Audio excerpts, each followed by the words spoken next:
We are live on YouTube, Rumble, X, about to be live on Rockfin, and might possibly be live on Instagram. Haven't used Instagram, so I'm not quite sure how. I just hit go live on Instagram, so hopefully it's working. I was at a live event, and my screen is freezing already. Unbelievable. Unbelievable. Can you guys still hear me? You might still be able to hear me. All right. Hold on one second. I apologize. I'm going to pop out of the stream, which I think we are live right now. Yeah, we are. So I'm going to exit the stream and then come. Welcome, Instagram people, to this frozen screen image of blackness. I will be back in 20 seconds. You can hear me. Thanks, Nate. I'll be back in not 20. I'll be back in about 10 seconds.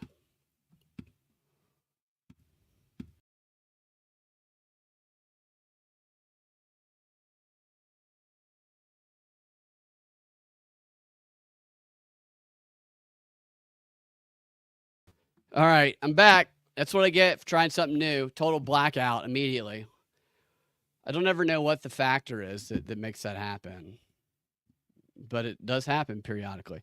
All right, I think we're live on Instagram. Maybe we are. Everybody at this live event, I was doing these man on the street things, and they all kept saying, "What's your Insta? What's your Insta?" I'm like, I don't use Insta usually, and so I'm bringing Insta back, and that's why I want to try that today. Looks like it's working, so hopefully it is. All right, here we go. What the media isn't telling you about that doctors ate White House visits. This is Propaganda Report. I'm Brad Binkley.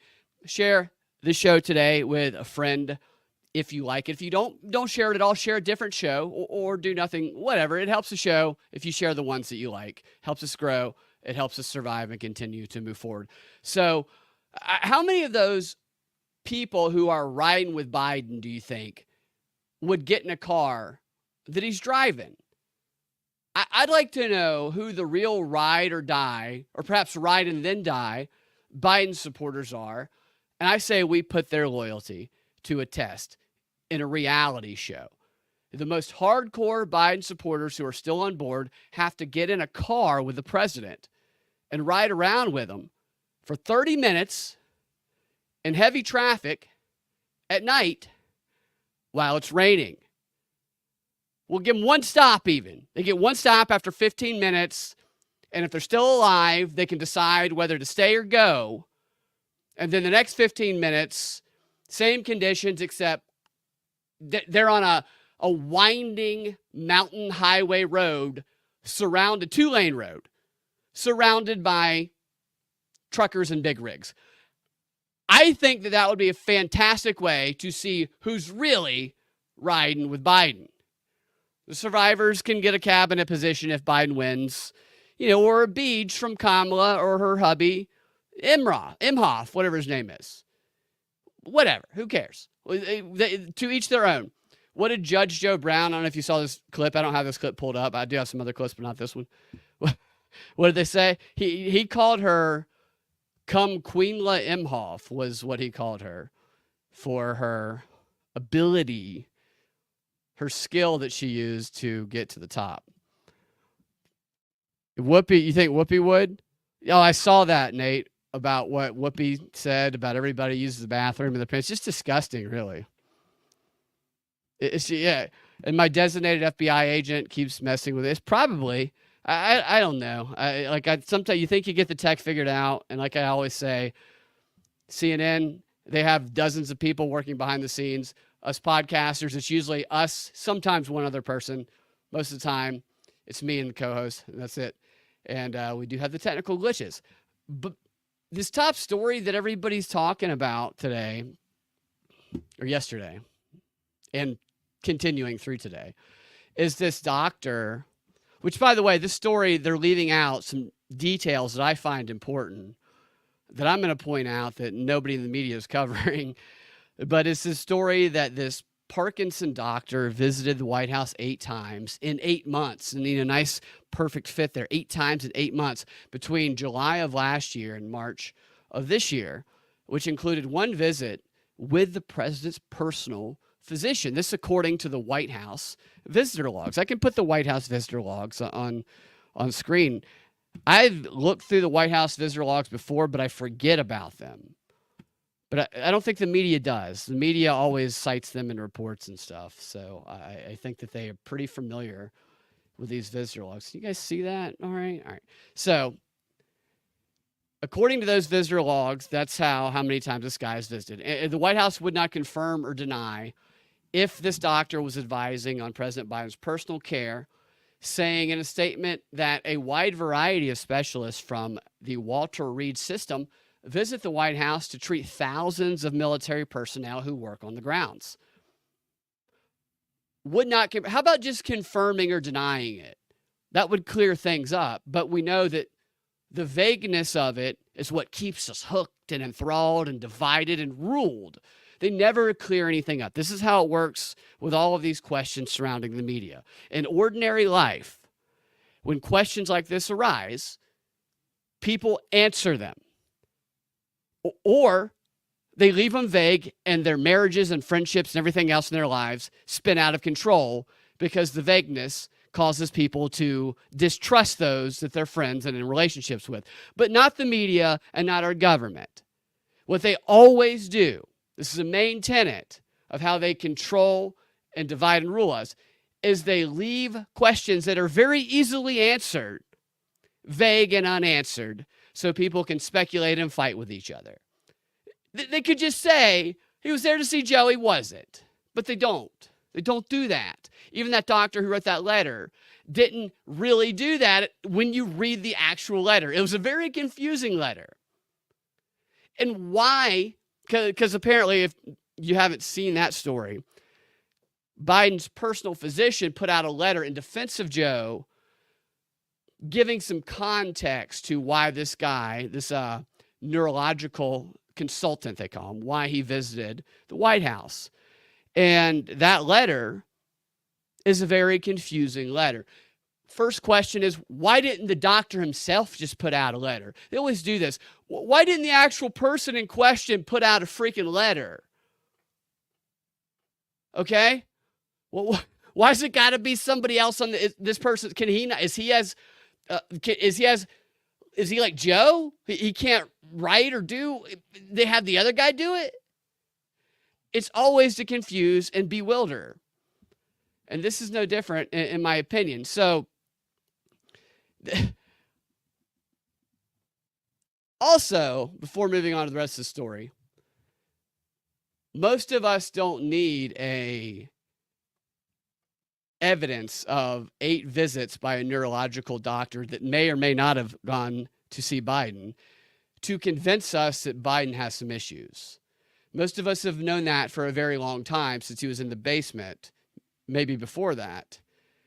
So this is not a story that's directed at us. It's directed at the most brainwashed among us, in my opinion, the people who are still riding with Biden around that winding highway road with no rails in the rain because they trust that he is all there. According to the White House visitor logs, the doctor in question, Dr. Kevin Cannard, C-A-N-N-A-R-D, almost like Dr. Kennard, C-A-N-A-R-D, Kennard, which the dictionary definition of Kennard is an unfounded story or rumor. In these names, always with these names. I mean, what kind of name is that? No offense if anybody listening has the name Cannard, but Dr. Kennard had only one visit prior to 2023, according to the White House logs, which came in November 2022, which would indicate, in my opinion, that after July of 2023, or in July of 2023, there seemed to be an increase in the need for a neurological consultant. That seems to be in evidence. Now, why was the person there to see somebody else? Maybe. I have no idea. Yeah, thank God for the doctor's life. Why do they need Dr. Kennard when they have Dr. Jill on hand? We have Dr. Jill. We don't need Dr. Kennard. Dr. Jill, PhD, MD. I mean, is that not the big, I don't want to go on a tangent on that, but is that not the biggest lie ever? That one makes me, it just angers me the most or makes my blood boil because of Edward Bernays and how his philosophy of propaganda is basically put on a white lab coat and pretend you have authority and call yourself a doctor. You can see a clip of him. If I had it right now, I'd play it. I don't have it up. Maybe I'll play it tomorrow. Actually, later tonight, I'm going to do a stream with Ian. Edward Bernays goes on David Letterman. He also says this in his books. Edward Bernays is the father of propaganda, they call him. He's not. He called himself that, actually, because he's arrogant. He's an arrogant elitist. But he goes on Letterman, and Letterman says something about your Dr. Bernays or whatever. See, it was a setup bit, and Bernays goes, no, you call me doctor, and that's why people believe me. It was something like that. I'm paraphrasing. But it's the same thing with Jill, and they never clarify that Jill's not a medical doctor. It's like that in and of itself should make people kind of take a step back and say, maybe I shouldn't trust this administration as much as I'm trusting them right now, willing to get in a car and ride up a swirling mountain with no guardrails in the rain.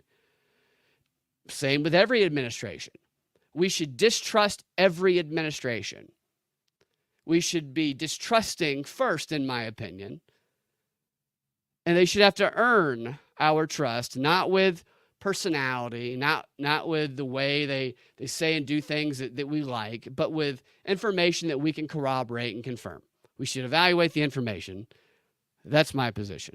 But that's the opposite of how things work, though. So back to the story. So, yeah, I don't know. Like after, there's been a significant increase in visits by that neurological doctor. I don't know why. I don't know if there's fentanyl in that cocaine that was left in the White House last year. But the ignored detail of the story that I found the most interesting, regardless of whether this doctor was there to see Biden or not. Like I said, that doesn't matter. It's irrelevant. It's an irrelevant piece of information because it's not needed to know that there is some neurological problems with Biden. That's the whole con of this story. This story is not even needed at all. But what's interesting is that information revealing this doctor, like 7 of this doctor's 8 visits were known to the public 2.5 months ago. We've known this, or it's been publicly available for 2.5 months. 5 of this doctor's 8 visits were known to the public or publicly available January 30th, almost 6 months ago. And despite this information already being out there and available, it was just a few days ago that it became newsworthy information to the media. Why is that? Why is it that the media could have been something they could have been reporting on 6 months ago is just now all of a sudden making it breaking news? Michael J. Fox did a fundraiser that saddens me. That saddens me, definitely. Why was that breaking news? Some might say that was just now breaking news because maybe the media was unaware that this was in the White House logs. Somebody alerted them to the entry of this doctor and his visits to the logs. I find that hard to believe because those who report because they report on those logs, as I mentioned earlier. Those who report the news report on these logs quite frequently as a source. Like if you watch the news enough, like I do, I watch it way too much, they frequently cite these logs. So I'm not buying that one. They have somebody monitoring those logs. There's no doubt about it. They're familiar with this doctor. I learned today, looking at this screen here, this might be fun for some of you guys. If you go over to the search bar, so that's his name right there. But what I learned, and if you can look on screen, there he is, Kennard, Kevin Kennard. If you click that little X button there, it shows the room that he visited. So every time he goes to the White House, he goes to the residence clinic room. And I did a search on residence clinic room. And let's see. If you search residence clinic, you get not only his appearances, you get a whole bunch of other people who have visited the residence clinic room. Now, I don't know who any of these people are. I just did this right before the show. But I wonder if those are doctors who they visited with. The point is, the media knows all of this because they report on it all the time. So this is not new to them. I think a more likely explanation as to why they just now report this is, well, they're well aware of it, but these visits were not yet newsworthy to them, and you guys know this because it didn't fit the narrative that they were pushing forward until their pre-planned post-debate narrative shift, which then all of a sudden made what they already knew worthy of being covered and propagated to us. In this attempt for them to appear like they are just now discovering these issues with Biden's health that they have been collectively gaslighting and covering up for at least 4+ years. Calling people like us conspiracy theorists when we simply point something out. Getting people like us banned from Thanksgiving tables, ostracized by liberal friends of ours for pointing out the very obvious. They pointed out now, they covered it up before. And I'm sick and tired, by the way, of hearing people, Republicans, I heard Vivek do it the other day, praising CNN and Jake Tapper for pointing out truthful things that they've been covering up for 4+ years. They only point out the truth when it fits their narrative. We do not need to celebrate and credit them for doing that because they're not doing it for the right reason. And I'm tired of seeing people give them credit for it. They don't deserve any credit for it. What they're doing is gaslighting right now, continuing to gaslight as though it's not them who are part of this whole little operation. That's the bigger story to me. It's not, the story isn't that the doctor visited the White House 8 times in 8 months. It's that the media, who's long since known about it, is only just now covering it. And we all know why, as I just illustrated. They're liars, they're propagandists, they're pushing the narrative that they've been told to push. And we need to call them out for it continually. Never praise these people. Just one time telling the truth is not evidence of someone who's turned a corner and finally, seen the light. It's evidence of someone who only tells the truth when it serves a propaganda narrative. We need a long line of truth telling and apologizing. And I'm sorry, I lied, an admission of guilt, which something Jake Tapper and all these other D-suckers never do. That's the bigger story to me. That's the cover. These stories, I don't want to go off on, I just sound like Biden there with my change of pace. Or maybe Biden's change of direction in mid-sentence that he does all the time. Maybe that's affecting all of us now at this point. We're all going to sound like Biden eventually. All right, so let's move on to the next one. Let me check some of the, I'm going to do a real quick. What's up? I don't even know how to pronounce your app Cryptophile World Records. Probably said that wrong, but what up, dude? Sorry if I butchered the name. I did a little Biden on the name. I apologize about that. I want to check the Instagram feed. I don't know how to check. What's up, Instagram? It is working. We have on Instagram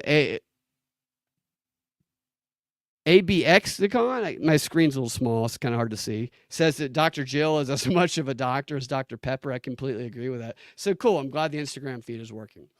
All right. So there's been this ongoing effort, which is, it's just such a facade to allow Biden to show that he's still got it. I still got it, man. I've been working on my Biden impression. My Biden impression is actually very terrible. My Trump impression is half decent but terrible. Biden is really bad. But he's been doing all these media appearances where, he pretends like he's still going to be the candidate, and maybe he doesn't know any different. I don't know. I'd be interested to see at this point how many votes he actually got. If they just said, you know what, screw it, let's keep Biden as a candidate. Let's see how many people's brains we fully captured. Because as I always say, those people will be the newest recruits of the new Bolshevik army. And that's not like hyperbole. There's a book called The Organizational Weapon. It's about how the Bolsheviks recruited people into their hardened army. And it's this type of stuff. It's like the Nigerian prince scheme, where the original one was you get an email that's just littered with a bunch of mistakes, and it's obviously written by somebody who doesn't speak English well. And that's on purpose to filter out people who pay attention.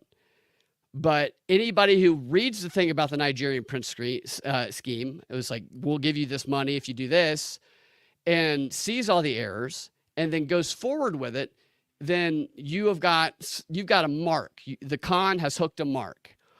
And I feel like that is a little bit of what we're seeing with this Biden stuff, is the marks that they can hook with the most blatant candidate, most blatant dementia mind, unfit candidate you've ever seen. And I've come across a few of those people. I have some video of an interview that I did of their July 4th. Maybe that person's listening right now. Nice person. I couldn't tell if they were actually serious about what they said or if they were captured too. I think they were pushing the propaganda a bit, but I'll play the clips either tomorrow or Wednesday. We'll find out. It was fun. Zach from Liberty Libations went with me, and we talked to some people on the street during a July 4th festival. But I feel like a little bit of Nigerian prince scheme is going on, and maybe they'll just see how many people will still vote for him. But I don't think that they will do that. I think they probably have a good idea. I think it's going to be Kamala, definitely. But these meetings that they're letting Biden do, I think it's this back and forth thing where they're trying to kind of break free enough of public opinion to say, okay, we love Biden, Joe's great, we're going to go over here now. And also maybe it's a little bit of Biden kind of saying, or his family, not Biden. I don't know if Biden's all there. Honestly, as much as I don't like Biden, and I think they've done a lot of bad things in his life. I don't think he's been a good person at all. It is painful to see an elderly person like that. Anybody who has seen their parents age and had to watch that happen recognizes it, which is crazy. How many Americans have had a parent age like that, and they've had to experience that? Truly, it's a tough thing to go through in life that many of us go through. And the media sits here and tells us up until a couple weeks ago, that he's fine. It's a slap in the face is what it is. So I don't like to see that, even though he's not a good person.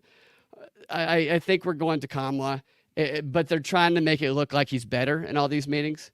But every meeting he does or interview he does, it only makes him look more like a dementia patient. In one such meeting he had, this was last week, with dozens of Democrat governors in this effort of his to say, I'm fine. I'm fine. I'm Joe. I'm fine. Here's what he told him in this meeting. He said that he just needs to get more sleep. Yeah, publicly educated. That's what Bernays used to call it, public education. He needs to educate the public with his propaganda. That's the exact language that he used.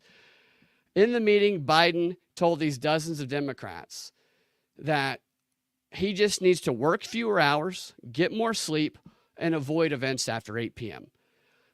That's it. Hey, guys, I'm fine. I know what you saw might have been alarming, but I'm okay. All I need is to work fewer hours, get more sleep, and avoid events after 8 p.m. You know, no international crisis happens after sunset. I'm your guy for the next 4 years. I'm sure that was reassuring for all of these governors. Can you imagine? Like, I think that probably a lot of these people are well aware of what's going on, but can you imagine not being one? I think there's some that aren't. And you go into this meeting and this is what you're told. It's like, wait, what? Why are you guys down with it? He just told us he just needs to do nothing and go to bed before some people have dinner, and he's fine. And you guys are okay with this. That'd be kind of funny. Be like you guys remember the show Punked, like a Punked, where you just get the camera focused on the one guy who doesn't realize that this is all a big con and watch that person's expression. Another one of the interviews that Biden did, everybody knows about the Stephanopoulos interviews, is he showed himself in the Stephanopoulos interview to not be as bad as the debate, but to be a little bit less of a dementia patient, which it's kind of crazy because if you take away the debate, I think that the Stephanopoulos interview would be more than enough to cause alarm. So would the last 4 years, any public appearance he makes, really. But because the debate happened, you can put up the Stephanopoulos interview and say, well, he did better. He did better. He did so much better. It's so, I mean, you have to be truly, just your brain is out of your skull to buy this stuff. At one point, you guys have heard the clip, so I'm not going to play it. Stephanopoulos asked him, have you watched your debate performance, which was just a week earlier? And Biden responded by saying, I don't think so. I don't think I've watched it. I don't know. He didn't say, I mean, this is the implication. He just said, I don't think so. But what do you mean you don't think so? And how do you not follow up Stephanopoulos with, wait, you don't think so? How does that not be where the interview stops dead cold? Let's clear this up. Is there anybody here who can tell us if the president has watched his debate performance? Because he doesn't think so. And I would like some confirmation. Did he or did he not? I don't think so. Nobody should be running the country who doesn't know if he watched his own debate performance that was just 7 days earlier. But we all know that. Another interview. Let me get this on screen. He nailed the completely. Yeah, that's crazy too because it was edited. He sucked at it. It was bad and it was still edited. I would love to see the B-roll footage of that. It's probably Biden pissing in potted plants and trying to slap Stephanopoulos in the forehead with his dick or something like. He thought Stephanopoulos was his daughter and they were in the shower, and hell broke loose and they had to separate them. Stephanopoulos is a little guy. He's like 3'8". So let me get this video up on screen. This other interview that he did this morning with Morning Mika and Morning Joe. This show is comedy. If you don't take it seriously, then you can have a lot of fun watching shows like this. But he went on. So how Trump used to do these things, maybe he still does, on Fox, where that's the wrong one. Sorry. Where he would do the radio, like he'd just call in. Well, Joe is kind of taking a page out of Trump's book, and he did that. What's up, Steve? Sign Joe Scarborough up for sure. Yeah, I agree. Joe Scarborough. It's funny to me is because this person I was talking to at this festival was like, no, even Joe Scarborough used to be a Republican, says that Trump is an existential crisis. And I'm like, you're really citing Joe Scarborough? And I wasn't even talking about Trump. I kept telling the person, I'm not talking about Trump. I've never voted for Trump. I'm talking about Joe. And the person couldn't help bringing Trump. And then Joe Scarborough, weirdly, you're not going to convince me with Joe Scarborough. Even Joe Scarborough said, dude, what about his intern in the back of her head when he was in Florida? Don't even get me started on that. Where's the friggin' video? All right, here he is. This is Biden. All right, so just listen to the beginning of this right here. The Mika Joe interview.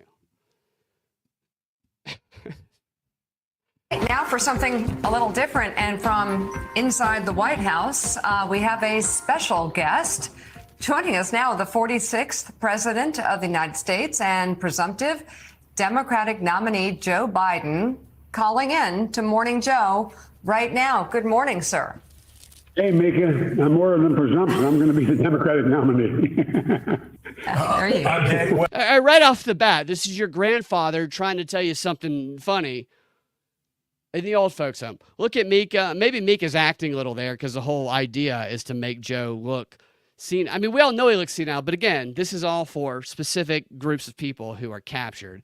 Well, watch her face there. And I had to listen to this twice to know what Joe was saying. He was saying, more than presumptive, I'm the nominee. Maybe they even made his audio bad on the other end.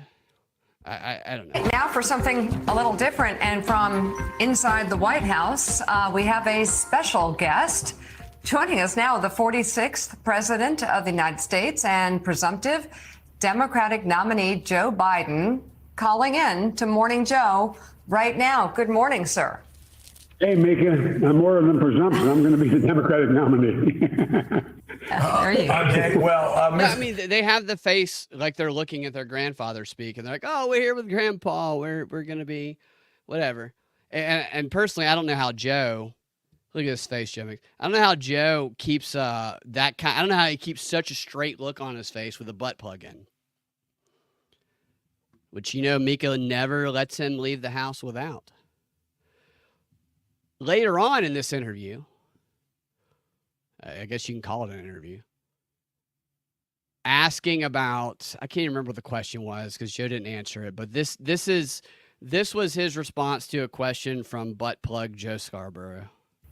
Well, look, Joe, let me say it this way. The reason I've been out on the road so much all over the country, and while Trump is riding around in his golf cart, filling out his golf cart before he even hits the ball. But anyway, Mika's laughing at him. I mean, Mika's laughing at him right there. What did he just say? So he went off script, and it was a disaster. He's talking about that video of Trump. Trump is not even saying a lot right now because he's just letting him dig his own grave. Or maybe the media is just not covering anything Trump says because Trump could literally do nothing. And he has been truthing, but the media just ignoring Trump because of this little psyop they got going on right now. But just watch her laugh at him and this embarrassing attempt to go off script again. well, look, Joe, let me say it this way. The reason I've been out on the road so much all over the country, and while Trump is riding around in his golf cart, filling out his golf cart before he even hits the ball. But anyway, he hadn't been anywhere in 10 days. I've been all over the country, number one. He's been all over the country. He's been all over the country, speaking for a few minutes at a time. Deepfake, are you talking about Joe, World Records in the chat? You're talking about Joe's phone call being a deepfake? Yeah, it's possible. Anything could be a deepfake at this point. I know there was a story recently where a Democrat, suggested they use a deepfake of Joe to speak publicly for him so that he speaks better. Of course, because it's not about the person, it's just about the policies, which that's the argument that goes there. I've talked a lot. I won't go into too many details of the story in South Korea, where the incumbent president ran against a guy who started using a deep fake of himself that was hipper, looked younger, and spoke the language of the youth to run his campaign, to the point of where his deepfake became so popular that he began using the language of his deepfake at all of his rallies. And the incumbent president was calling him out on it at first, saying he's using a deepfake, it's not real, but then saw how successful it was and began using a deepfake himself. So what you had was, in South Korea, you had a deepfake running against a deepfake for president. So a deepfake, which was not the incumbent, the challenger, won the presidency and said they would continue using these deepfakes to speak to the young moving forward. So you have a deepfake president in South Korea. Could be a deepfake. They've tested this stuff. We're at a point where I don't know how to tell. I mean, there's some of them that are very easy to tell, but I think the sophisticated deepfakes, they're going to be out there and among us long before we're able to really tell a difference. Maybe. The AI and all that stuff, I don't think it's as great as people say it is, but I could be wrong. That's for sure. All right. Yeah, so there's Joe, or Joe's deepfake or whatever, embarrassing himself there. And then you had another interview, which this one happened last week. I did not see this one. He did this interview with WURD Radio, which is a black radio station. I did point out last week how he's going to be going to the Latino radio stations and the black radio stations. This is what the Democrats said, not my language. And the black radio host that he interviewed, who later got fired because she revealed that she was given scripted questions and she used those scripted questions from the White House during the interview, and they fired her for it. At least that's the story. Here is that interview. Here's something that he said during that interview. Let me find that. This is Joe Biden or his deepfake during the interview with a black radio station, trying to show that he still got it. Here he is. By the way, I'm proud to be, as I said, the first vice president, first black woman served with a black president. I'm proud of all the. He's the first black woman who served with the first black president. It sounds like he said. Now, he was, I would assume, saying proud to be the first president who served with the first black female vice president, but that's not what he said. Here's. By the way, I'm proud to be, as I said, the first vice president, first black woman served with a black president. I'm proud of all the first black woman in the Supreme Court. There's just so much that we can do because together there's nothing. Look, this is the United States of America. So that clip to me is it's funny, but it's also odd because you can hear, you call into the radio sometimes and your phone signal cannot be great and it can sound like that. Do they not have a strong phone signal for the president to call in to the radio? Why was there not perfect audio from the president there? There's a bunch of different ways to answer that question. I don't know what the answer is, but either way, we have a video purporting to be the president saying that he was the first black president, or excuse me, the first black female vice president serving the first black president. So this is his tour to try and show that he's still got it, which is obviously, and I think we might have it here, he's the first black woman, maybe the first black woman overall. You're right.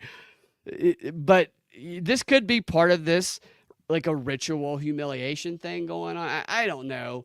I don't know if the Biden camp is negotiating a bunch of, give me all this money or whatever deal to step down, or if they're all just part of a political LARPing to divide and conquer and pull the brainwash from here to there, or a little bit of both.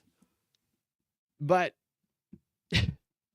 it's kind of all of the above. And here's what happened to this chick who was conducting the interview. At least they tell us what happened to her. The radio station, which is WURD, they said, because this woman, she admitted publicly that she got 8 questions from the White House, and she chose 4 of them, and those were the scripted questions that she asked. And so the radio station fired her, and they came out, or they parted ways with her. And they said the interview featured predetermined questions provided by the White House, which violates our practice of remaining an independent media outlet accountable to our listeners. Yeah, okay. In her defense, I'll say that is how most interviews go with these politicians that are on a national level. Is they're not going to come do an interview with you if they don't know what they're asking, if you're not asking what they want you to ask. And they're certainly not going to come if you ask them anything that they have not, for whatever reason, okayed that you asked. Now, maybe the politician themselves doesn't okay that. So maybe the handlers do it. So sometimes they might throw them under the bus for whatever narrative reason. But she would not have gotten the interview had she not agreed to ask the questions they told her were okay to ask. There would have been no interview. But they fired her for it. And then this radio station said that the practice of delegitimizing black voices continues today and they're concerned that any perception of accepting prepared questions will make it seem like WURD radio, word radio, is a mouthpiece for the Biden administration. I kind of have a feeling that if the narrative weren't currently shifting to remove him, that this radio station would be perfectly happy being a mouthpiece for the Biden administration. There's a creepy spider that just dropped its web right down in between. Maybe it's a little spider drone fed. I'm sorry, spider drone fed. Don't come anywhere near me. This firing, in my opinion, could actually be a move that was intentional to make Biden look worse. Like he got a black woman fired to help fuel the whole let's get rid of Biden narrative. Because everything that they're putting out is like, there's another reason why, which is just so crazy. I mean, it's not crazy, but to us who have recognized when Biden was doing his in the basement campaign, that this was not a person they're allowing to be in public because he's not all there. And he is their candidate because he's not all there. That's what he was their candidate because he's not all there, which makes him more controllable. I mean, that's a controllable candidate. But now they want to get rid of him. And so now they have to just bash people who didn't see this before or that they covered it up from and gaslit. They have to bash them over the head with evidence after evidence that he's not all there. Their propaganda was so effective that they're having a hard time breaking their mind-controlled slaves free of their programming. That's why we're seeing all this news, in my opinion. All right, finally, on to the a little bit more. I mean, it's all Biden news, you know. Yeah, no follow-up question there, right? Like, how do you become the first black woman? I should say this, though. Who are we to misgender the president? I don't know what he identifies as.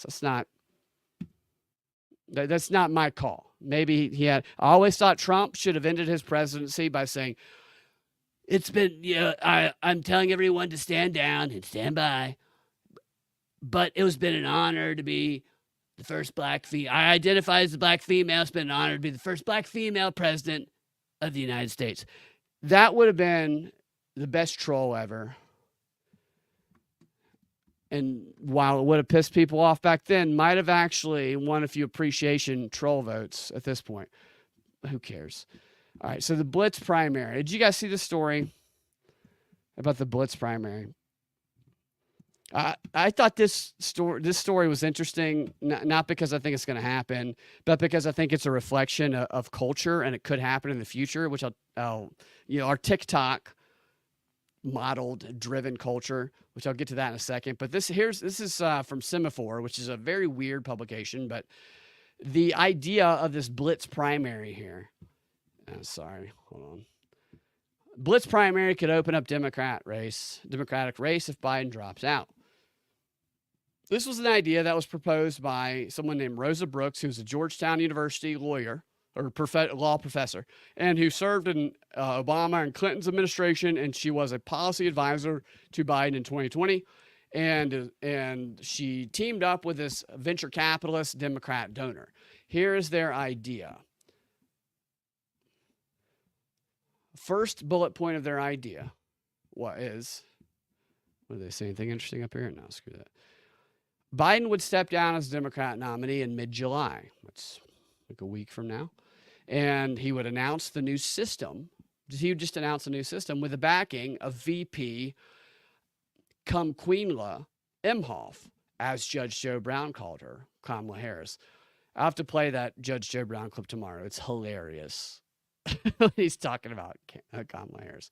The second bullet point says that potential candidates would have a few days to throw their respective hats in the name. So I would like to get a little more detail on what this rat race is. What are the qualifications to throw your name in the race? Because I'll go in to the Democrat primary if we're going to do this little blitzkrieg here.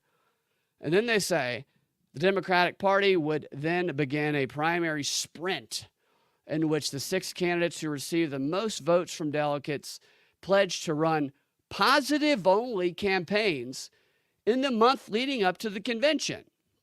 Positive-only campaign. What? So they can only say nice things about each other? Does this mean they can't say anything mean about Trump, or is this positive only when it comes to talking about their fellow Democrats? Because I don't think they can run a campaign unless they just call Trump a Nazi. I mean, that is their campaign. Trump is a white nationalist Nazi. That's their platform. All of them, that is their platform.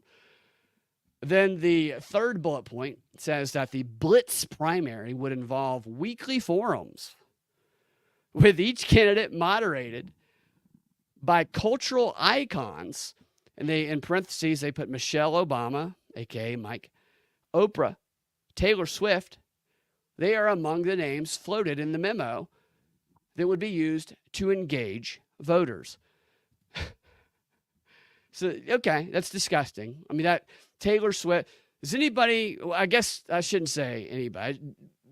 How would you guys feel with a Travis Kelce, Taylor Swift, dual moderated Democrat primary? I think that would just be the most disgusting thing television has ever created. I mean, that's a seriously disgusting thing to even think about. The fourth bullet point is the nominee would ultimately be chosen by the delegates using ranked choice voting before the start of the Chicago convention on August 19th. So this is going to get into the questions of ranked choice voting. I don't have enough information on me about that. I've talked about it before, but I can't speak about it off the cuff as well as I should to go deep into it. I know there's a lot of pros and cons that people argue. And then the fifth bullet point is it would be announced with plenty of fanfare on the third day of the gathering at the convention. And the memo then imagines the nominee unveiled on stage with Biden, Barack Obama, and Bill Clinton. The nominee unveiled on stage with Biden, Barack Obama, and Bill Clinton. I agree. That would bring lots and lots of fanfare. I mean, nothing would get Democrats more excited than their new nominee being unveiled than two sexual assaulters and a gay guy on stage. I mean, that's something Democrats can get excited about right there. I don't think this is going to happen. Although it's 2024, crazy things do tend to happen at this rapid pace of reality that we move at. But I think mainly the reason it won't happen is because of the legal obstacles that come with choosing anybody but Kamala Harris when it comes to the donations, the fundraising, and it comes to the delegates, because she can just take all of those without any problem. Anybody else, there's going to be lots and lots of problems. They have to give refunds because the donors, they donated to the Harris or to the Biden-Harris ticket, and the delegates chose the Biden-Harris ticket. So she's part of that, and she can take all those, no problems. That's why she's the one that they're shifting all their focus to. She's the easiest. In more ways than one, she's the easiest. So this idea is something that I think is more of a beginning of a conversation and the creation of something that we won't see yet, but we might see in the very near future. That can, here's what I'm seeing here.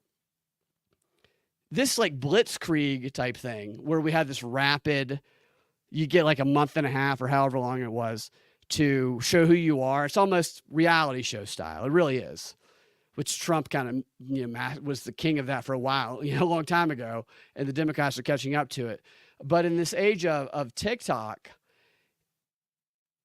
without name recognition, not having name recognition is one of the reasons why they say that no one really other than Kamala or maybe Newsom, and I don't think anybody outside of that really would have even, what's her name, the fake kidnapping in Michigan, Gretchen. I don't think anybody has the name recognition. And all of the media that they surround and they put out about these candidates is about building the name recognition so that they become household names that you can't not think about. And that's one of the reasons why, that's another reason why Kamala would be the easier choice, as well as maybe Newsom. You throw in the legal obstacles, Kamala. But when you look at modern society, anybody who's familiar with the hook to a girl knows that name recognition can happen overnight.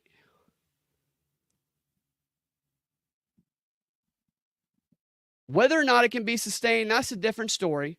But how quickly that name recognition can happen for a political candidate, I guarantee you, is something that these big money donors in politics are trying to find out if they can translate hook to a girl into a political candidate. Not her specifically, but you get the point. That type of, in case we ever need to replace somebody, we have the threat of we can turn this person into an overnight sensation, build support based on whatever TikTok style, craze we caused, and you're gone. It could be something they hang over their heads. I mean, that's a power that they no doubt would attempt to harness. And I mean, if I'm Kamala Harris and I'm in this blitz of competing for a month or so in the primaries, I'm teaming up with Hawk Tuah. I'm getting the new Hawk Tuah girl with the OG Hawk Tuah girl, Kamala. And, we're comparing Hawk Tuah strategies, Hawk Tuah for America. I mean, that's how Kamala should run her campaign if this happens. And this type of strategy is actually already happening. If you look at that chick, it's not just her. It's a bunch of different candidates. Over the past few years, I've covered a bunch. Every time I come across one of these crazy ads and these new campaign strategies, I try to play the ad on air.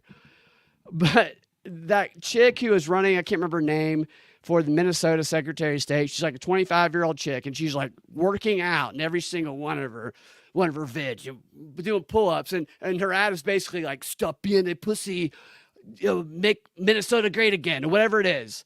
It's just like, faggot, make America great again. That's like her campaign strategy. And it's totally built on just saying things that people don't expect her to say. And she has a couple sexual ads too. And it's working for her. I don't know if she's going to win, but she's definitely getting a lot of attention. And Republicans are noticing, and she will be asked to run for other things. So that's how this thing goes. If you're good at getting attention in the political sphere, whether or not you win an election, if you can organize people to support you, you will then be asked again to do something else to organize people. And I covered another ad, I think it was last year, where this woman was running for a state, the House of Representatives in her state or something, and her entire campaign ad was her on a mechanical bull in the middle of a beach. I don't know how you get, I carried it out there, I guess, but she's just riding this mechanical bull on a beach topless. Her tits are just knocking her in the face. And it just said, vote for whatever, and had her campaign website across it. This is something that is emerging that I think the powers that be want to harness. And I think that that's what that little suggestion that they made it seem so sophisticated, and from this lawyer and this VC, I think it's just hey, let's do some dumbed down TikTok titty videos and see if we can make somebody a famous political figure overnight. I really think that's what it boils down to. The best part of this article here, where's that? There we go. Yeah, is where it says that according to the authors, this would captivate the country, this little idea. And donations would pour in, and Biden would be celebrated as a modern-day George Washington for stepping aside, which I don't think George Washington sniffed his shower of the daughter. Speculation, obviously. And then they say, we can limp, the authors do, we can limp to shameful, avoidable democracy ending defeat. That's such a stupid thing to say. Just shut up. Democracy ending defeat. Nobody ever defines democracy. Or Democrats can make this our finest hour while we hope for help from the Lord Almighty. The Lord helps those who help themselves, the memo states, alluding to the Biden interview recently with ABC anchor George Stephanopoulos, in which he said only the Lord Almighty could force him from the race. That almost comes off as a threat, doesn't it? Doesn't that line kind of come off as a threat, like they're going to off him? I don't know. These people are full of it. It's all facade. George Washington always had corn pop paddling that boat. At least he gave him a job. Joe just whipped him with a chain. All right, enough of that. I think, is that the last thing I wanted to hit today? Okay, now let's do one more quick story here. We'll do because I have a theory about this one, about a smoking gun story about a suspect who was busted for trying to rob a bank of 1 cent. Will be the last story we do. Before that, I do want to say thank you to those who left wonderful comments since the last show. I requested them because 5-star reviews and nice comments help me continue to keep going. And I'm looking at one from Stu right now. I really appreciate that. It's very kind. And I will find them because there's so many different platforms you're on. Trying to find them all can be challenging sometimes. I'm just looking at my website right now. So I'm going to put them together so I can thank people individually. But I greatly appreciate that. And I also appreciate Alice, who just made a great couple of donations for helping support the show financially. And for those who've continued to support the show through Rockfin, Patreon, Locals, I'm still trying to work that problem out. I've sent some emails out. I'm still trying to work that problem out about the uploading. I've gotten some things uploaded, but something is not working sometimes for some reason. Thank you so much for all the donations and those who've donated through the paypal.me link. I have all those links if you do want to support the show in any way. You can click on those. You can find all those links there, which I put in the description of every show. And you can just share the show. That helps a ton. Like I said, 5-star review and a comment that warms my heart. You can check me out on youtube.com/Brad Binkley, rumble.com/C/Prop Report, and on X at Freedom Act Radio. You can follow me there. There's others too, but there's just so many social media. Freedom Act Radio on, Propaganda Report is where we are on Instagram. So I'm going to start doing the Instagram too. If this video kept going, I don't know how long the video goes on there. Okay, so here's the last quick story. And then we're going to get out of here. No, it's not last show. I meant the last show I said. I said I requested kind comments and reviews to help warm my heart, to keep me motivated, Nate. Yeah, no, this is not the last show. Definitely not. Here is this story from the Smoking Gun. I thought this one was interesting because I think I have at least one explanation for why he did what he did. But the headline is: a suspect busted for a 1-cent bank robbery. Man sought withdrawal for the amount of 1 cent. This happened on July 3rd, and there's a picture of the guy right there. Kind of looks a little like Helter Skelter if he had a little bit longer hair. After a man handed a bank teller a note demanding cash, police swooped down on a Chase Bank branch in Florida and arrested an unarmed suspect for robbery. The amount he allegedly sought was 1 cent. The unorthodox robbery bid, cops say, occurred Saturday afternoon in Lady Lake, a town 15 miles north of Orlando. According to an arrest report, Michael Patrick Fleming, 41 years old, walked into the bank, filled out a withdrawal slip. At least he filled out the withdrawal slip and handed it to the teller, saying, the cop said the defendant was told he could not be given 1 cent, the police noted.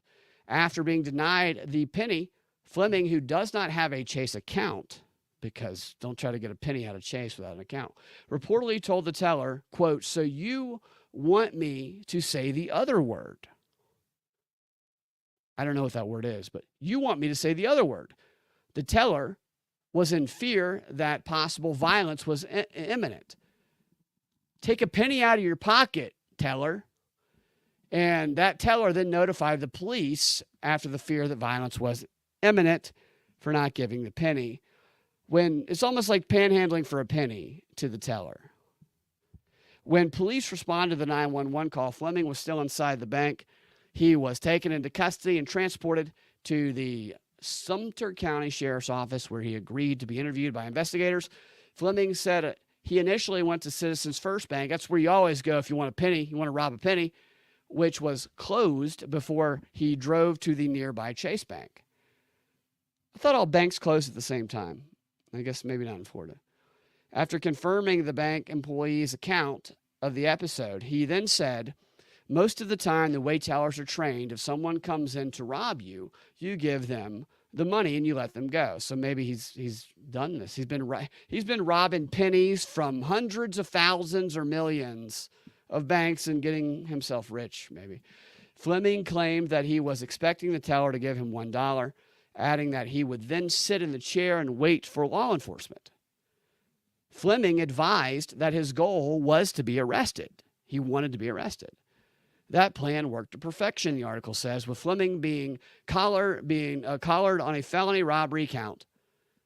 A felony robbery count for asking for 1 cent. And he's locked up in lieu of a $5,000 bond, according to jail records. It's unclear why Fleming, who has no criminal record, wanted to be busted. Until recently, Fleming rented a mobile home in Summerfield, a Central Florida community about 10 miles away from the Chase Bank. He was evicted from the residence in May for failure to pay $900 month-to-month rent. So you just got to get all those pennies. You got to pile those pennies up to cover that rent. So here's one possible explanation. Oh, so look at that. So that the Instagram feed just ended. It just totally ended. So they're going to they're going to miss the end of the story. I think a possible explanation for why this guy did what he did is I think he might have been like a decoy car in a drug run. These big drug dealers, I've covered a couple stories about this because I've uncovered some of them going on here in Georgia with people I know and stuff like that. And so I've done a lot of research on this. They have a decoy car when they need to move a lot of drugs and or weapons through a county. And so what they usually do is they strap drugs to, they have two people usually in the car. They strap drugs to one of them because whatever deal they make with the person who is kind of the underling in the cartel entails this. And usually one of them or both are drug addicts, so they can convince them to do this, or they can threaten them. And they put the drugs on them, and they send the person out to go driving around the county, swerving across lanes, or with a busted taillight, or something very obvious is going to get police to pull them over. And then once the drugs are found, usually on the one person instead of both, so they have to separate them, which is going to require more police to come because they got, the guns, they might take them in the same car, but the fact that one of them, at least from my experience, not my experience personally, but from what I saw here, they take them in, and all the cops are over here dealing with this, while the big drug run is going somewhere across the county with a lot less heat. I say this is a lot better way to distract from a big drug run or weapons run, is have some guy come in, ask for 1 cent so he's not really threatening, but still send all of the people there, all the cops, which is going to take the heat away from a drug weapons run that might go on. Maybe it's not it. Maybe he's crazy. But this is not something that's uncommon. Like if you look at a lot of these stories with people who get arrested that are kind of strange stories, where it seems very obvious that they got arrested on purpose, like this guy. Why was he arrested on purpose? He's not saying why. Probably because he was distracting from something else going on.